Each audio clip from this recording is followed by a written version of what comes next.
You want to be poor forever, raise up your hand. You want to be poor forever, raise up your hand. Okay, if you want to be poor for some time, raise up your hand.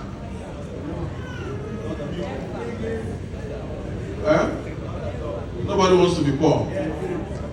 Why? Poverty is not good. Poverty is the worst thing that can happen to anybody. True or false? You know it's difficult to be poor and be truthful. Do you know? It is difficult to be poor and be truthful. Because poverty will question everything about you, even your integrity. Poverty will question it. I am speaking from a point of, let me call it a testimony. I have been poor. When I say poor, I mean poor, I mean poor. I've been poor to the point where if you take my blood to do malaria test, it will read poverty. Do you know why? You won't see malaria, what you just see is poverty. I've been poor to a point where for months I eat white rice with only Maggi on top. How many of you have tried it before? That means I don't suffer. If nobody here have tried it before. Yes. Okay, someone is raising their hands there.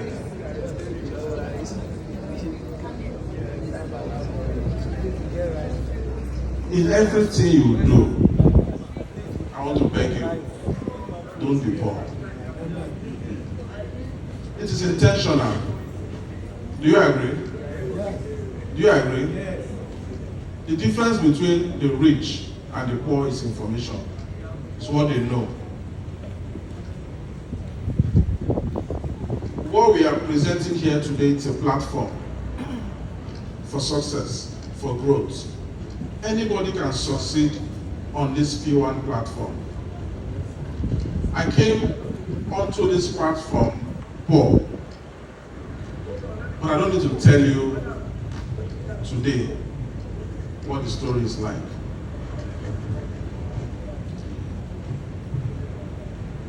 I joined P1 in 2012, and before then, the only thing I wanted was to travel out of this country.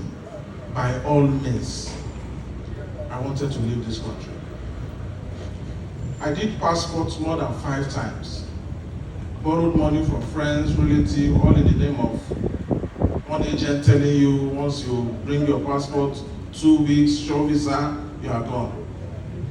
More than 5 times. Passport I did not see, visa I did not see. At a point, I even made up my mind to go by road. Anyhow, I just wanted to leave this country. But none worked. And in 2012, I was lucky to join P1. And in less than 7 months, I qualified for a free trip to South Africa.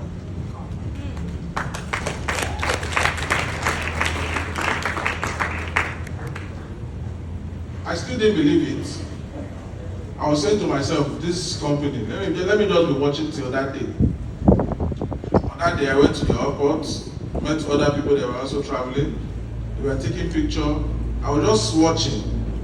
My own is, let me see, just enter the plane and the plane land, and I come out at the South Africa.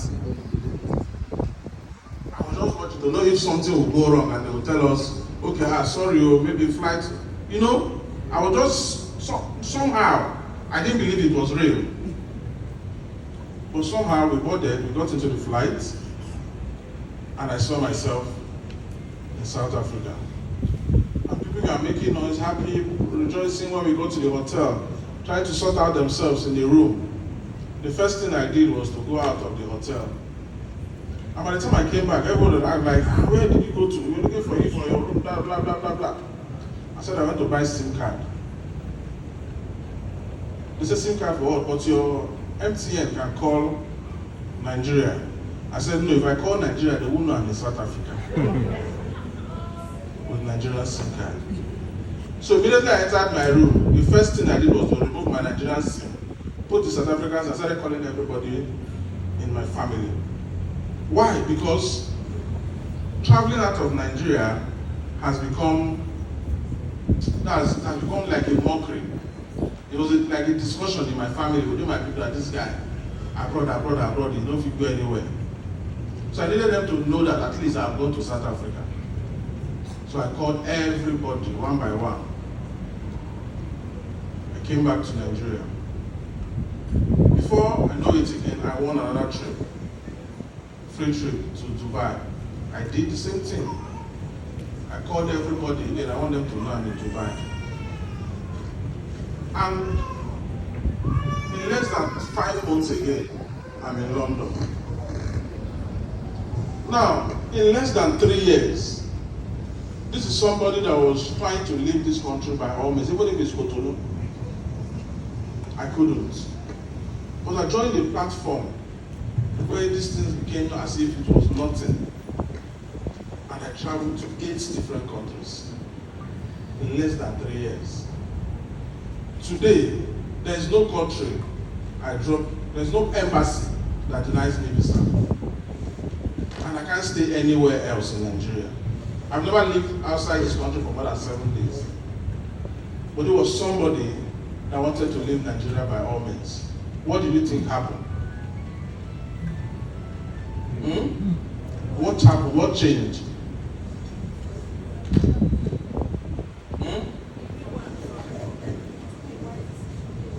No, what changed? What do you think happened?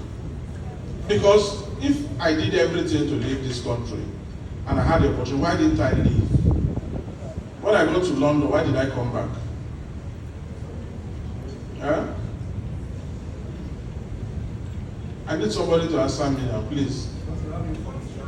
Okay, anybody that give me the right answer, 5,000 naira. Give me 5,000 naira. If you give me the right answer, 5,000 naira. After traveling to all these places, why did I decide to stay in this country? Why did I come back? What happened?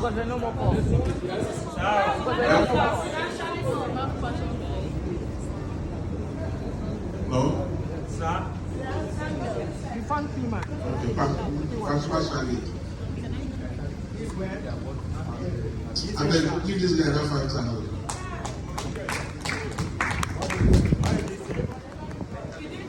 Mindset.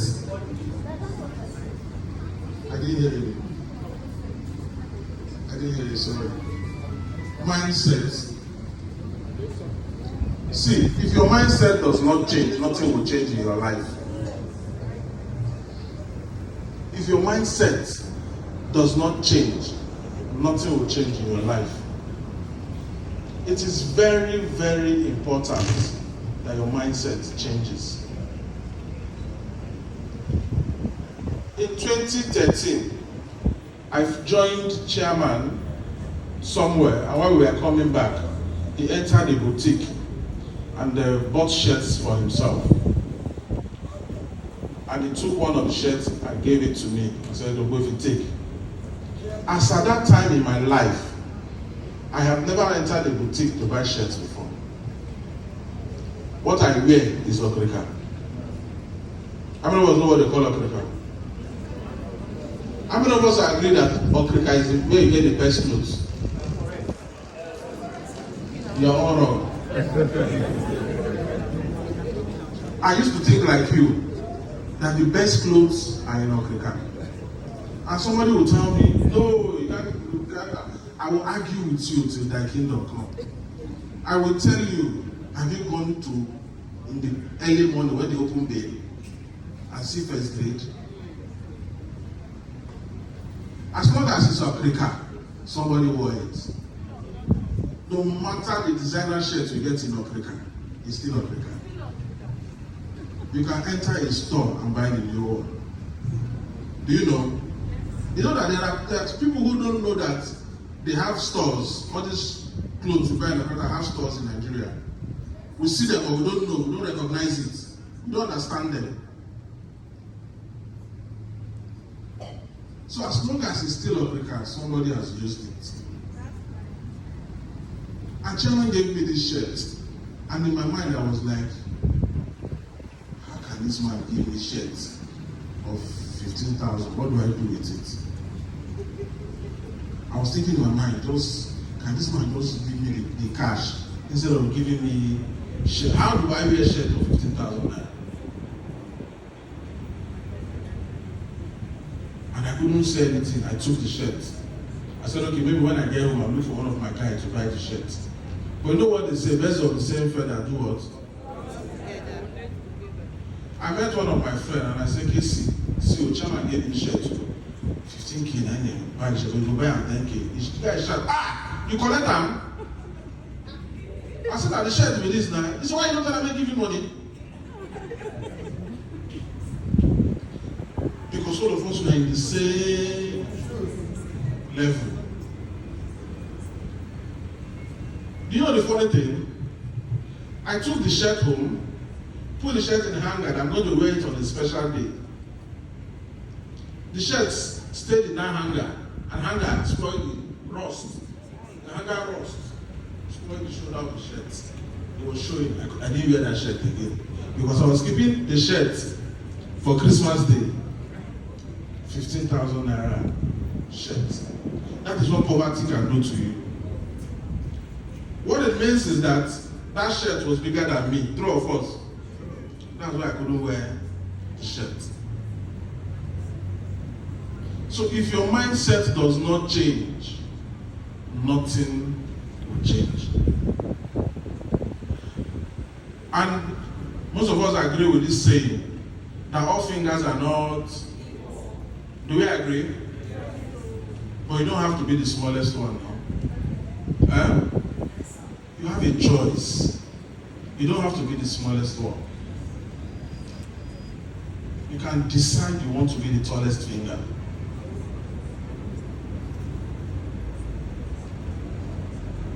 Has anybody told you before that you can't buy a brand new car from a legitimate business? Have you heard it before? You can't buy a brand new car from a legitimate business. They'll tell you unless you're a ritualist, a drug addict, or a politician.